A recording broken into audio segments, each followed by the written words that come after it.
Mendongeng itu bukan cuma soal ceritanya, tapi juga gimana cara kita menyampaikannya. Nah, salah satu trik jitu biar anak-anak makin nempel dan antusias dengerin cerita kita adalah dengan pakai ekspresi wajah yang lucu. Coba deh, waktu cerita tentang kelinci yang kaget, mata kita melotot, mulut kita membentuk huruf O, dan tangan kita seolah-olah menahan napas. Anak-anak pasti langsung ikutan tegang, tapi juga ketawa geli lihat muka kita. Atau misalnya pas bagian cerita serigala jahat yang lagi menyamar, kita bisa sedikit memicingkan mata, senyum licik, dan suara kita dibuat sedikit serak dan misterius. Reaksi anak-anak itu priceless banget. Mereka mungkin akan sedikit takut, tapi rasa penasaran mereka jauh lebih besar.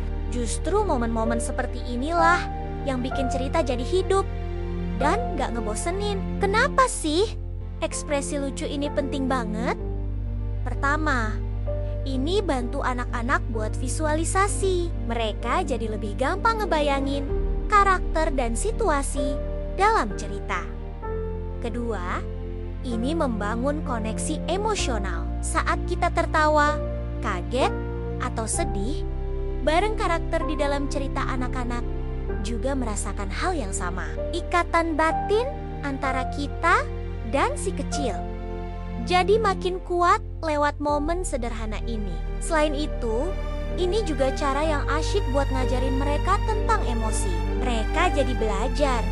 Oh, ini loh muka orang kalau lagi senang. Ini kalau lagi bingung. Atau ini kalau lagi usil. Jadi, secara nggak langsung kita juga ngasih mereka pelajaran penting tentang kecerdasan emosional. Dan yang paling penting, ini bikin suasana jadi seru dan penuh tawa. Mendongeng jadi momen yang ditunggu-tunggu, bukan lagi sekadar rutinitas sebelum tidur. Anak-anak akan ingat momen kebersamaan yang menyenangkan ini. Mereka akan ingat gimana lucunya muka ayah atau bunda waktu jadi monyet yang lagi garuk-garuk, atau jadi putri yang tersipu malu. Lepaskan semua jaim, mainkan alis, kerutkan hidung, dan biarkan wajah kita jadi panggung pertunjukan. Semakin kita totalitas berekspresi, semakin besar juga dampak positifnya buat si kecil. Dijamin, sesi mendongeng kalian bakal jadi salah satu kenangan masa kecil terindah buat mereka. Jangan lupa ya, share pengalaman kalian di kolom komentar.